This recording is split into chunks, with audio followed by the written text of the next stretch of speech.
भारत के संविधान में, और यह घटना यूपी वालों को इसलिए पता होनी चाहिए कि जब भगवान राम का मंदिर अयोध्या में तोड़ा गया तो मंदिर टूटने के बाद पूजा पाठ बंद हो गया था।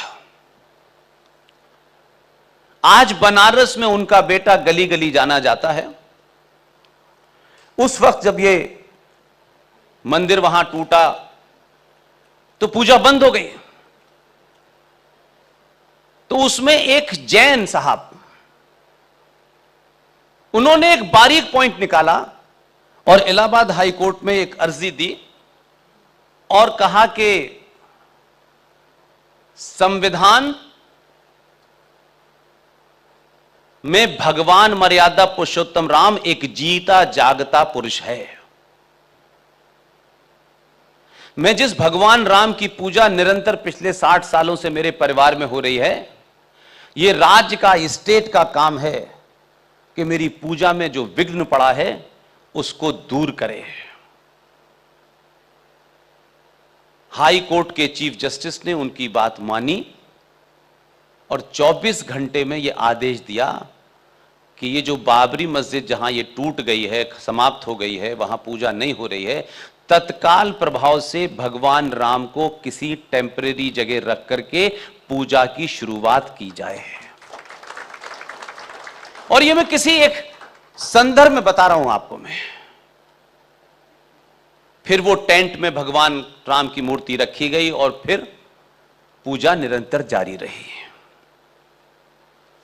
उस वक्त ये सवाल उठा और बात खत्म हो गई। लेकिन आपका संविधान जब सब कुछ पूरा बन चुका था, तब आप ही के लोगों ने, खासतौर से डॉक्टर राजेंद्र प्रसाद और बी आर अंबेडकर के बीच की मंत्रणा है, तब यह हुआ कि उसका जो पहला पेज है जिस पे यह लिखा हुआ है इंडिया दैट इज भारत, यह पहली लाइन है आपके संविधान के पहले पन्ने की। तब अंबेडकर ने यह कहा कि यह लिखा हुआ है इंडिया दैट इज भारत, यह इंडिया का संविधान है, इसमें भारत कहां है? क्योंकि आज भी आपके संविधान की 1860 का पुलिस का कानून चल रहा है, 1861 का एविडेंस कानून चल रहा है, कुल मिलाकर के 1935 का गवर्नमेंट ऑफ इंडिया एक्ट की कार्बन कॉपी है आपका संविधान। और आप कहते हैं हम आजाद हो गए हैं, यह आजाद भारत का संविधान है। तब अंबेडकर और डॉक्टर राजेंद्र प्रसाद ने कहा कि क्या हम इस संविधान में भारत को कैसे समाहित कर सकते हैं। और फिर उसके बाद तय हुआ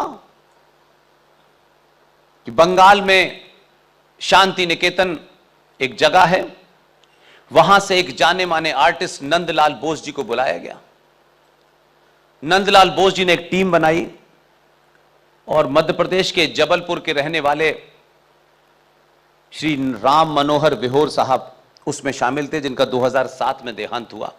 उनके परिवार से मैं मिलकर आया हूं, बहुत सारे तथ्य पता चले और यह कहा गया कि ये जो संविधान है, इस संविधान में जहां फंडामेंटल राइट्स की बात कही गई है, जहां ड्यूटीज की बात की गई है, अलग अलग जगह हमारे हजारों साल के इतिहास में उस वक्त क्या परंपराएं थीं, उन परंपराओं को चित्रों के माध्यम से हम इसमें समाहित करेंगे। भारत के संविधान के पहले पेज पर सबसे ऊपर उस नंदी की तस्वीर बन रही है जिस नंदी के सामने 450 साल से जिहादी कुल्ला कर रहे हैं।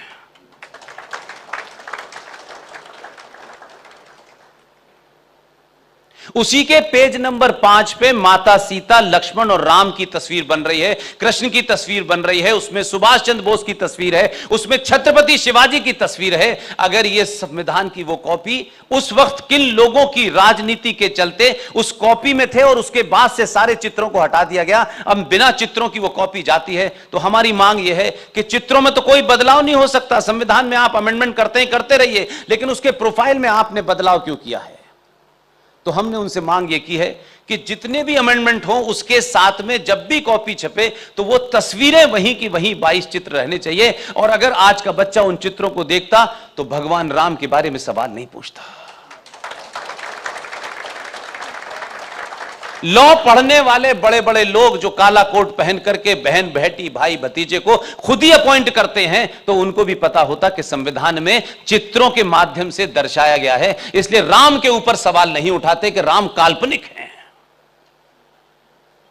सिर्फ इतना ही करना था। और यह मांग कभी भी उठ सकती थी, ये किसी पार्टी की किसी संगठन की मांग नहीं है, यह शुद्ध रूप से यह मांग है कि जब यह ओरिजिनल कॉपी में था तो इसको हटाया क्यों गया? क्योंकि उस वक्त चित्रों को डालते वक्त आरएसएस नहीं थी वहां पर, न विश्व हिंदू परिषद थी, न बजरंग दल था कि इनके डर के मारे डाल दिया गया हो, ऐसा कतई नहीं था। तो आप तो सुपर सेकुलर थे, आपने डाला, फिर आपने निकाला क्यों? तो ये घटनाएं हैं जिससे हम ये मानते हैं कि हजारों हजारों साल पहले भी बहुत सारे लोगों ने समय समय पर सिर्फ अपना वो काम किया और ये सोच के चले गए कि आने वाली पीढ़ी अगर समझदार होगी तो इसको ही बेस बना करके आगे बढ़ जाएगी।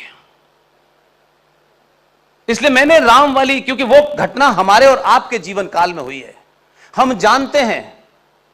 हरिशंकर जैन साहब ने यह मुकदमा जब जीता था तो शायद उनकी नीयत पूजा तक रही होगी, लेकिन मैं फिर कहूंगा जब इतिहास लिखा जाएगा तो उनके उस विजनरी थॉट पे ज्यादा ध्यान दिया जाएगा। इसलिए कि हमारे यहां यह परंपरा है, हम ऐसे लोग हैं, अगर वो पूजा नहीं होती टेंट में, मान लीजिए थोड़ी देर के लिए, तो जो पिछले 92 से लेकर के 19 तक लोग पूजा करने किसकी आते हैं और धीरे धीरे इतिहास से फेड हो जाते हैं। और एक घटना बनारस में घटी और उस दौर में भी कोई एक रानी आई और उसने सिर्फ अपना काम किया। लोग आए, अपना काम करें, अगर उनके मन में राष्ट्र है, सनातन है, यहां की सभ्यताएं हैं, यहां के मूल्य हैं, परंपराएं हैं, यहां की आस्थाएं हैं, तो फिर वो राज्यसभा में जाने की टिकट नहीं मांगेगा कि मैंने ये किया है अब मुझे टिकट दो। ये नहीं होता। इसलिए एक मराठा महिला इंदौर की रानी बनी, उनकी शादी, उनका बचपन बहुत कष्टों में, उस पर जितनी मैंने खोज की तब मुझे पता चला कि ऐसा कतई नहीं है कि इतने आक्रांता आए थे, तमाम सारी चीजें थी, आज से भी ज्यादा भयानक स्थिति थी, तब भी उस वक्त भी लोगों ने कैसे अपना काम किया और चले गए। रानी अहिल्याबाई होलकर कहां महाराष्ट्र, कहां इंदौर और कहां बनारस, वहां से चल के आई और बाबा विश्वनाथ का जीर्णोद्धार किया। यह सारा सोना जो है उस मुकुट पे उन्होंने लगवाया। लेकिन इसमें एक महत्वपूर्ण बात छुपी हुई है। जब उनको पता चला कि एक आताताई इस्लामिक जिहादी ने बाबा विश्वनाथ की मूर्ति को खंडित कर दिया है, तो मैं उनके उस भाव को आज के भाव से जोड़ना चाहता हूं कि उस वक्त उन्होंने उस खंडित मूर्ति को ठीक करके जहां आज बाबा विश्वनाथ हैं, जहां हम सब लोग आज दर्शन करने जाते हैं, ये वही हैं जो अहिल्याबाई होलकर ने स्थापित किए थे। यह 1780 की घटना है। वो करके सिर्फ इसीलिए चली गई कि खंडित अगर शिवलिंग की पूजा बंद हो जाएगी तो एक कालखंड ऐसा भी आएगा कि यहां पर यही नहीं पता चलेगा कि यहां कभी बाबा विश्वनाथ भी हुआ करते थे। वो ये करके गई। और मैं देखिए इसको स्पिरिचुअलिटी से जोड़ता हूं। एक लंबा समय हो गया, 1780 से आज 2020 हो गई। किसी को पता था क्या बड़े बड़े धुरंधर बनारस से चुनाव जीते? एक से एक धुरंधर बनारस से गया। कौन बड़े से बड़ा आदमी यहां नहीं पैदा हुआ? जितना बौद्धिक यहां से गया कहीं और से नहीं गया। लेकिन उसके बावजूद भी एग्जैक्टली 239 साल के बाद एक घटना घटी और एक आदमी जो गुजरात से चुनाव जीत सकता था क्योंकि वहां से लगातार जीत रहा था, यहां से मैं उस आध्यात्मिक शक्ति की बात करता हूं, उसको कैसे मन में आया कि वो बनारस से जाके चुनाव लड़े? कैसे आया? न वो बनारसी जानता है, हिंदी भाषी है, गुजराती ज्यादा जानता है, और बहुत कोई कनेक्ट नहीं है। पूरे देश में लोग उसको शायद सिर्फ 2002 के बाद से जानने लगे। वो क्यों यहां आया, फिर यहां से चुनाव लड़ा, फिर दोबारा चुनाव लड़ा, और जहां अहिल्याबाई होलकर छोड़ के गई थी 239 साल के बाद, जिस मंदिर में उस दौर में भी मैं आता था, जहां 10 से 15, 20 लोग ढंग से खड़े नहीं हो पाते थे, आज वहां 10,000 लोग खड़े होते हैं। और इससे आगे चलिए, यह इत्तेफाक की बात है कि मेरी पैदाइश आप सब जानते हैं कहां हुई है। 5 वक्त की सुनते और पढ़ते पढ़ते थक गया। इतना सुना कि मैं खुद ही 5 वक्त पढ़ने लगा। मैं वहां से निकल के आया हूं, तब आपसे ये बात कह रहा हूं। आज के दौर में हजारों घटनाएं ऐसी हैं कि जब आप उनका मूल्यांकन करेंगे, अध्ययन करेंगे, तब आपको लगेगा कि इस दौर में जो भी है, जहां भी है, बड़ा है, छोटा है, वो क्या काम करता है, ये महत्व नहीं है।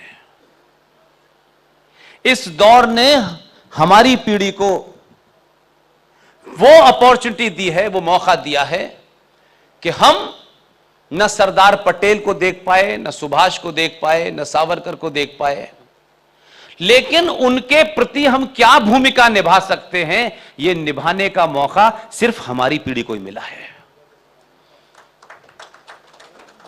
इसलिए 2019 में चुनाव जीता, बाबा विश्वनाथ के उस पूरे मंदिर का जीर्णोद्धार किया। जो कभी सोचा करते थे कि वहां से लोग आते थे, सीधे मंदिर जाते थे, यहां से नहाते थे, उसमें कुछ छोटी मोटी चीजें हो सकती हैं, ऊपर नीचे रही होंगी, आज वो मंदिर बन गया। और जब वो मंदिर करीब करीब अपने पूरे क्लाइमेक्स पे आ गया, इसे आप यहां से लीजिए,